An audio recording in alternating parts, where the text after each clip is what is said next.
Bueno, financieros, vamos a hacer este último video con relación precisamente a lo que tiene que ver con los tratados internacionales. En este caso ya estamos hablando de los de materia económica, estamos hablando de una legislación diversa, desde luego está relacionada a la anterior en materia de la aprobación de tratados. Y desde luego, bueno, pues ya podrán atender porque todo esto va tendiente hacia el Tratado de Libre Comercio para América del Norte. Entonces ya sabemos que cuando hablamos de tratados de libre comercio no nada más existe uno, existe más de una decena. Y naturalmente, bueno, vamos a cerrar este video con lo siguiente porque derivado de lo que establece esta legislación les va a sorprender lo que viene en el capítulo segundo y ustedes me dirán si en realidad el Tratado de Libre Comercio atiende a todo esto para los efectos de saber si reír o llorar o saber que están perdiendo el tiempo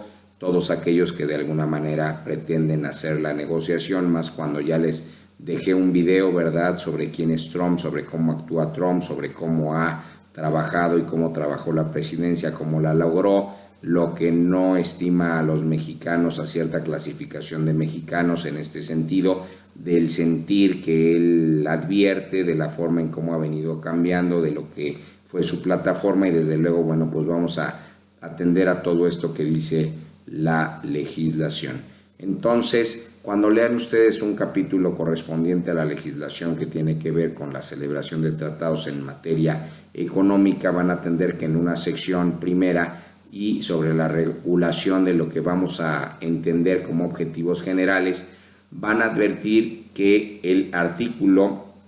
entiende que para la aprobación de un tratado, ya dijimos quién lo iba a aprobar, ¿verdad? ¿Quién lo va a aprobar? Pues ya saben ustedes, ¿verdad? Ya lo habíamos dicho muchas veces, que en este caso, bueno, son facultades de quién. Pues ya me acordé, ¿verdad? Y a ese respecto, bueno, respecto de un tratado se van a observar los siguientes objetivos generales.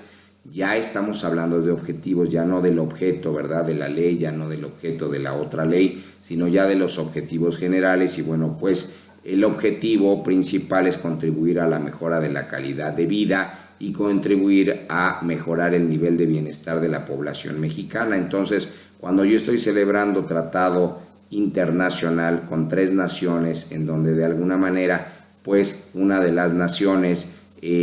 violenta, ¿verdad?, o no permite a través del propio tratado porque nos pone condiciones que en ocasiones no se pueden cumplir, ya sea por cuestiones culturales, ya sea por cuestiones de antecedentes, ya sea por cuestiones de inversión, ya sea por cuestiones de falta de recursos económicos, de una correcta administración y sabiendo cómo está hoy en día la nación con relación a lo que se le denomina corrupción, pues es obvio que les voy a poner más adelante el ejemplo claro. Entonces también tiene como objetivo el propiciar el aprovechamiento de los recursos productivos del país, pues ojalá fuera por el país, no para que otros vengan y lo aprovechen, pero pues ya saben el principio, cuando tú no puedes hacer las cosas, pues deja que las haga otro y que de alguna manera te participe. En ese sentido, promover el acceso de los productos mexicanos a los mercados internacionales, bueno, pues con cuántos requisitos habrá que cumplir para poderlos colocar y en vía de mientras, pues si tú estás colocando aquellos y si tus industrias o tus inversiones extranjeras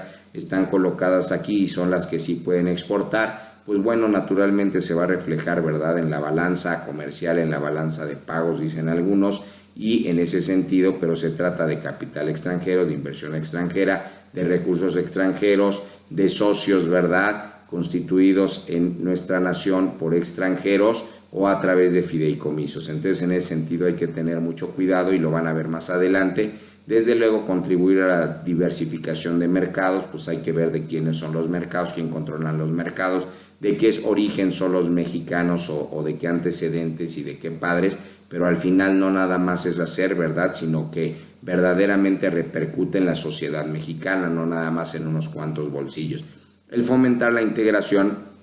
de la economía mexicana con la internacional, pues desde luego sí se logra, pero recuerden que la globalización no va precisamente en un aspecto triunfante, estamos más hablando de cuestiones meramente regionales y a este respecto, bueno, pues con el ejemplo que les voy a poner más adelante probablemente les quede muy claro. El contribuir a la elevación de la competitividad del país, pues se resulta aparentemente competitivo. Ya dijimos, ¿verdad?, los elementos, porque en realidad quienes están compitiendo también son extranjeros, que sí se refleja, que sí exportan, que sí crean fuentes de trabajo, pero en ocasiones también abusan, ¿verdad?, con relación a las condiciones laborales, con relación a los horarios, que tiene que ver también con la materia laboral, con la explotación materia laboral, y en ese sentido, de alguna manera, bueno, pues esto pareciera que no está funcionando correctamente. Entonces, promover la transparencia en las relaciones comerciales internacionales, pues es muy transparente hasta donde llega, ¿verdad?, el tratado, el acuerdo, el convenio,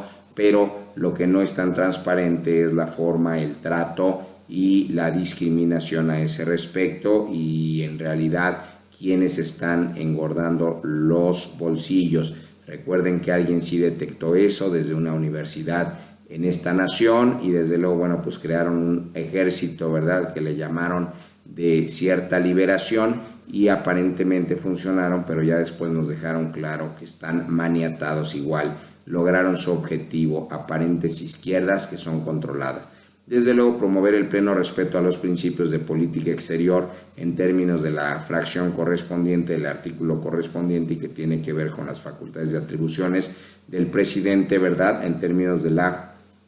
que ahora sí denominaron bien Constitución Política de los Estados Unidos Mexicanos, no la general a la que hacen referencia, sin utilizar un lenguaje uniforme. Desde luego se advierte en la sección siguiente a este respecto, bueno, pues lo que van a encontrar es que con relación al capítulo segundo se regulan lo que les llaman ahora objetivos particulares. Quiere decir que los otros objetivos, a pesar de que nos estaban hablando, ¿verdad?, nos dejaron claro que eran generales, pero los particulares, cuando estudien el artículo, van a advertir que se trata que para la aprobación de un tratado se observará naturalmente la congruencia con los siguientes objetivos particulares, según proceda, y en este caso en materia de solución de controversias, pues van a otorgar aparentemente, en el caso de los mexicanos, pues estamos hablando de una legislación, ¿verdad?, nacional, y otorgar a los extranjeros que sean parte en la controversia el mismo trato. Entonces se trata, ¿verdad?, de un principio del trato igual, conforme al que llaman internacionalmente el principio de reciprocidad internacional. Desde luego van a asegurar a las partes, ya habíamos dicho en términos de la otra legislación, la garantía de audiencia y el debido ejercicio de sus defensas, y garantizar que la composición de los órganos de decisión aseguren su imparcialidad. Por el momento, pues les creemos, ¿verdad?, desde luego derivado de la siguiente fracción, en el propio capítulo, ¿verdad?, que se parece en la fracción y el capítulo, se dice que en materia de prácticas desleales de comercio exterior, pues van a fomentar la libre concurrencia y buscar las sanas prácticas de competencia, y van a prever y van a promover mecanismos para contrarrestar los efectos de las prácticas desleales de comercio de los países con los que se contrate. Desde luego, fomentar el respeto a los derechos de propiedad intelectual, y entonces verán que verdaderamente el Tratado de Libre Comercio pues concuerda más, ¿verdad?, con esta legislación para la aprobación de los tratados, con la otra desde luego es su base, con relación a lo que llaman materia económica. Desde luego, impulsar el fomento, impulsar la protección recíproca de las inversiones, de que pues no nada más de las inversiones, sino también de la transferencia, ¿verdad?, tecnológica, la generación, la difusión, la aplicación de los conocimientos científicos y la aplicación de los conocimientos tecnológicos que requiere el desarrollo nacional. Entonces, cuando vemos que todo esto parece poco a poco posible, pero en realidad en el momento que se celebró el Tratado del Acuerdo, en este caso tratado, era prácticamente imposible ante dos monstruos, ¿verdad?, como los mal llamados primos del norte, los vecinos del norte, que nos han llamado nosotros el patio trasero. Desde luego, impulsar la eliminación, impulsar la reducción de obstáculos innecesarios al comercio, que sean incompatibles con la propia legislación y que sean incompatibles con los compromisos internacionales. Desde luego, lo que hemos podido advertir, derivado de la balanza comercial, derivado de la mal llamada, por algunos identificada, balanza de pagos, que no es para mí lo mismo. Desde luego, pues lo que se advierten es que hay preferencias, beneficios o mayores estímulos con relación a los vecinos del norte que contra los mexicanos, y desde luego van a prever que las normas de los tratados consideren las asimetrías, las diferencias, los desequilibrios, así como las medidas correspondientes para compensarlas y los demás objetivos que correspondan a la naturaleza del tratado. Por el momento agradezco su atención, me pongo a sus órdenes porque el siguiente video será sobre el Tratado de Libre Comercio de América del Norte, y saben que soy Alex Paz, que PG Lawyers está para servirles. Buenas noches.